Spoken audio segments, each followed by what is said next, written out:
02 AT 2.47 Estreito de Hormuz. As águas escuras do Golfo Pérsico estavam em silêncio, mas dentro da sala de combate do USS Kearney, o silêncio havia acabado.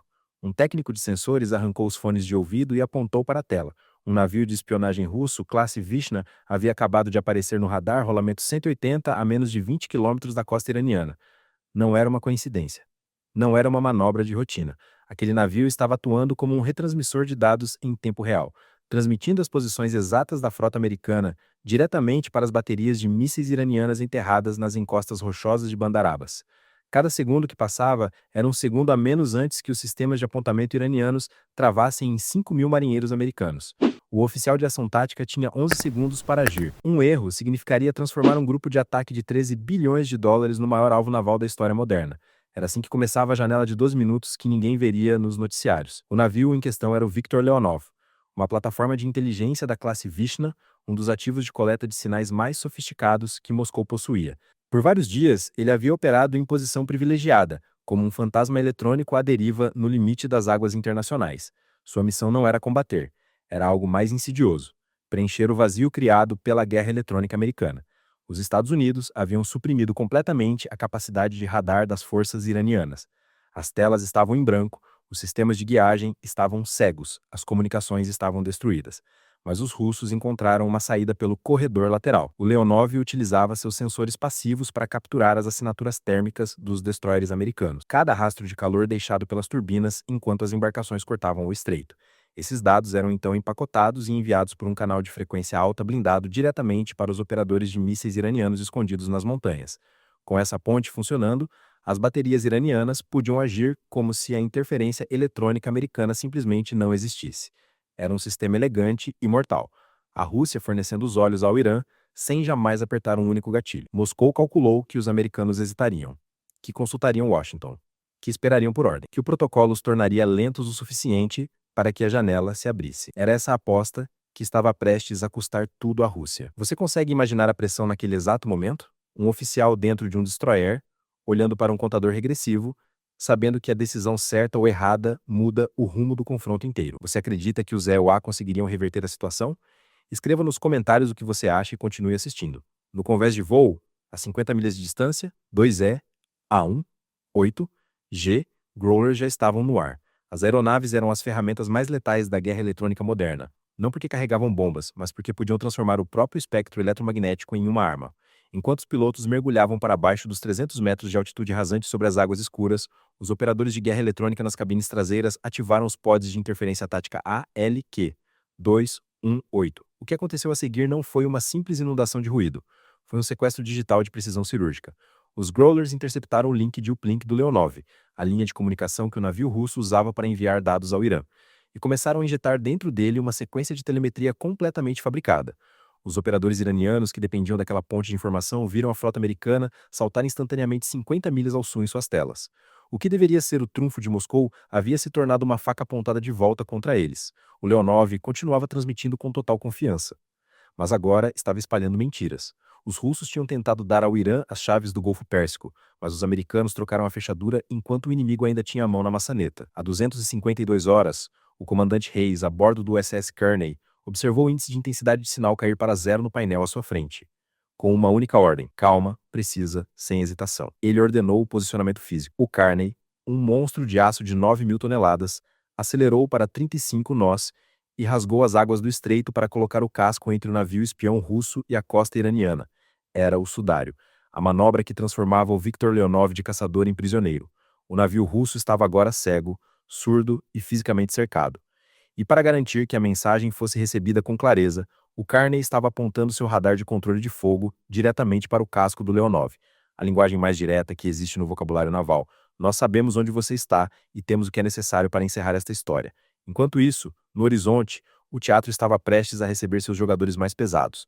Por semanas, o USS Gerald R. Ford e o USS Abraham Lincoln haviam mantido a linha, garantindo que o Estreito de Hormuz permanecesse aberto ao tráfego global de energia. Mas na madrugada daquele dia, o hat-trick materializou-se. O USS George H.H. Bush surgiu no horizonte após um trânsito em alta velocidade pelo Atlântico. Sua chegada não anunciada, sua mensagem absolutamente inequívoca: 3 superporta-aviões nucleares. no mesmo teatro de operações, simultaneamente. Isso não acontecia com frequência. E quando acontecia, o mundo prestava atenção. Estávamos falando de 300 mil toneladas de território soberano americano navegando em formação, carregando mais de 240 aeronaves de ataque de última geração e uma quantidade de mísseis de cruzeiro B, GM. 109 Tomahawk, que seria suficiente para redesenhar o mapa de qualquer país de médio porte, mas o Bush não com apenas com força bruta. Ele chegou com integração. Ao conectar sua rede de sensores com o Ford e o Lincoln, a Quinta Frota criou uma teia de vigilância que cobria cada metro quadrado do Golfo Pérsico, sem exceção. A bordo do Leonov, os analistas de inteligência russos assistiram em choque enquanto mais de 1.000 alvos fantasmas inundavam suas telas legadas, gerados pela interferência coordenada dos 3 grupos de ataque operando em sincronia. Seus computadores, projetados para ambientes de guerra eletrônica moderada, estavam simplesmente afogados. Em Moscou, os oficiais de plantão recebiam relatórios contraditórios de todos os lados e não conseguiam montar um quadro coerente da situação. Às 304 horas, o Irã tentou verificar se a ponte de dados ainda estava ativa. Um drone Kaman 22 do IRGC foi lançado da costa. Uma sonda, provavelmente, para testar os limites do sistema de defesa americano. Ele cruzou a linha vermelha a 40 milhas náuticas do grupo de ataque. Não recebeu qualquer aviso. O SS Carney disparou um míssil Standard Extended Range SM-6. Uma plataforma de caça de 4,3 milhões de dólares capaz de interceptar ameaças na borda do espaço ou em trajetórias rasas além do horizonte. O drone foi vaporizado a 7.600 metros de altitude. A explosão foi tão eficiente que não deixou nenhuma assinatura térmica perceptível nos sensores russos. Em menos de 4 segundos desde o lançamento, o céu estava limpo novamente. O hat-trick não era uma exibição. Era uma zona de exclusão absoluta.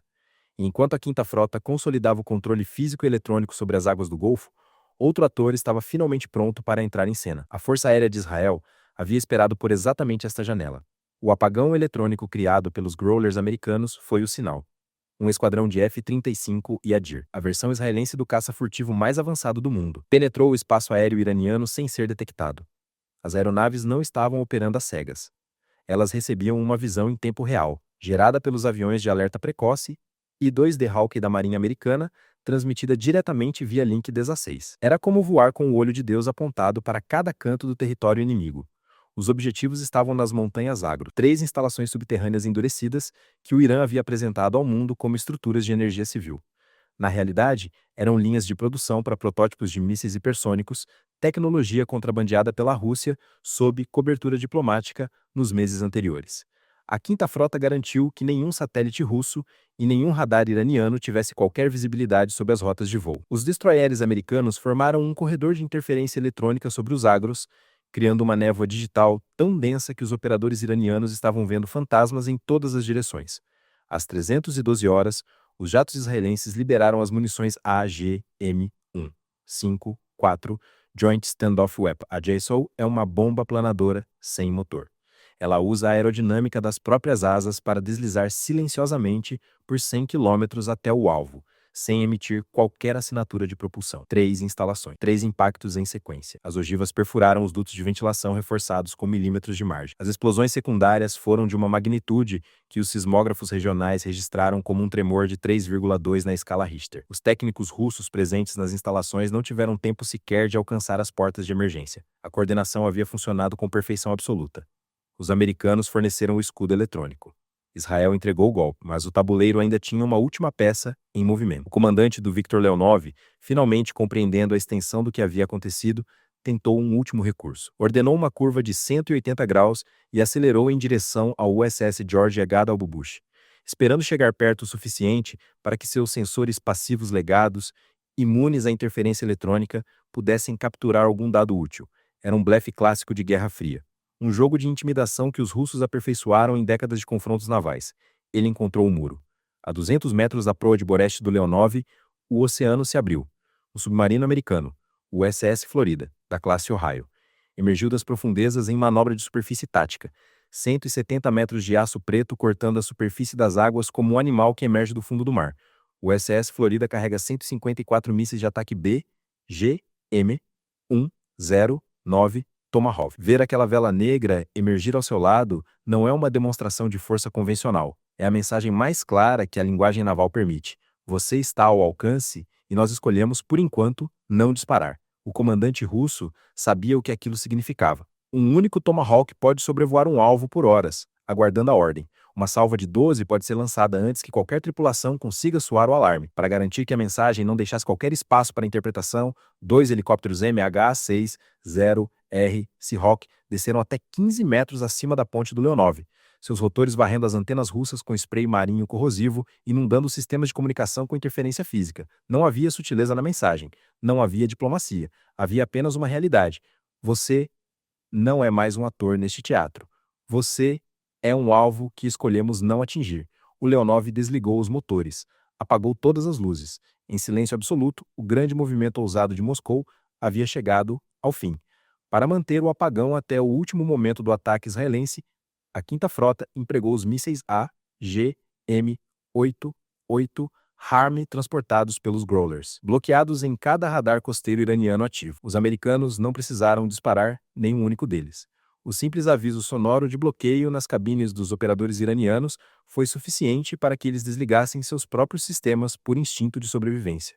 Um radar desligado é um radar que não vê nada, e era exatamente isso que a operação precisava. Quando um submarino iraniano da classe Gadir tentou sair sorrateiramente do porto para acompanhar os porta-aviões, o SS Laboon respondeu com o RUM-139 VLA, um foguete que transporta um torpedo Mark 54 pelo ar a mais de 960 km por hora antes de soltar na água a milhas de distância do alvo. O submarino iraniano executou uma reversão de emergência e recuou para o porto sem sequer ter completado a saída. E quando embarcações de ataque rápido do RGC lançaram uma salva de foguetes de sondagem em direção ao perímetro, o sistema RIM-162 SSM entrou em operação.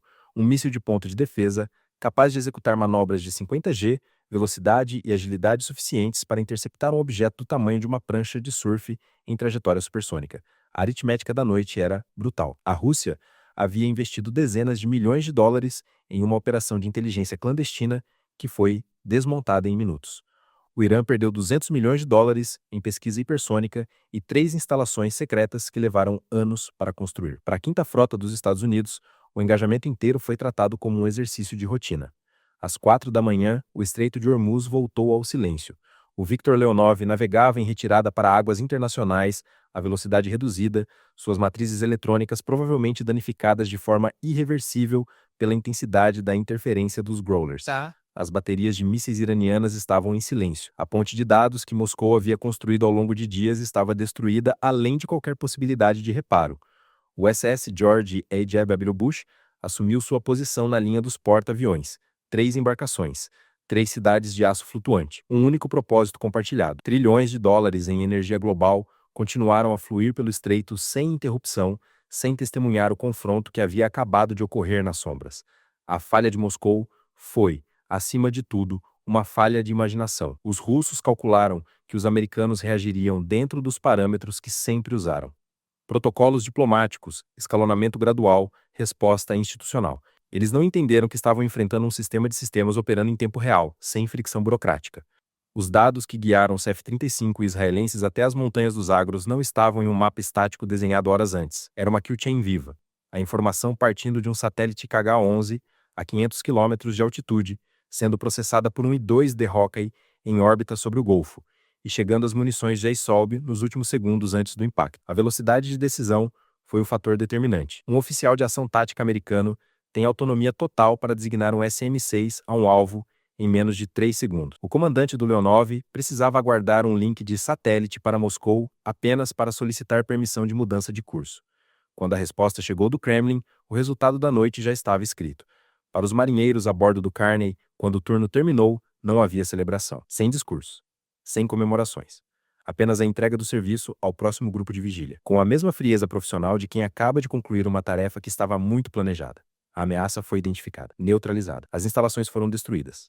As águas estavam livres. Para a frota mais poderosa que o mundo já produziu, era apenas mais uma noite de trabalho. Com o amanhecer sobre o Golfo Pérsico, a realidade estratégica estava exposta com total clareza. Na guerra naval moderna, o vencedor é quem controla o fluxo de informação. A Rússia tentou transformar dados em arma e foi derrotada por uma força que havia definido as próprias regras dessa guerra muito antes do confronto começar. A Quinta Frota não venceu porque tinha mais mísseis. Venceu porque cada míssil, cada sensor, cada decisão humana estava conectada a uma rede de consciência situacional que o adversário não conseguia sequer imaginar. Quando o último radar iraniano foi desligado e a última transmissão russa foi silenciada, O inimigo percebeu que havia perdido antes de saber que estava lutando. Na sua análise, depois desta derrota tão completa e tão humilhante, a Rússia vai recuar e absorver o golpe em silêncio. Ou está neste exato momento planejando uma resposta mais sofisticada e mais perigosa. Deixe sua perspectiva tática nos comentários abaixo. Inscreva-se e ative as notificações. O próximo arquivo classificado será desbloqueado em breve.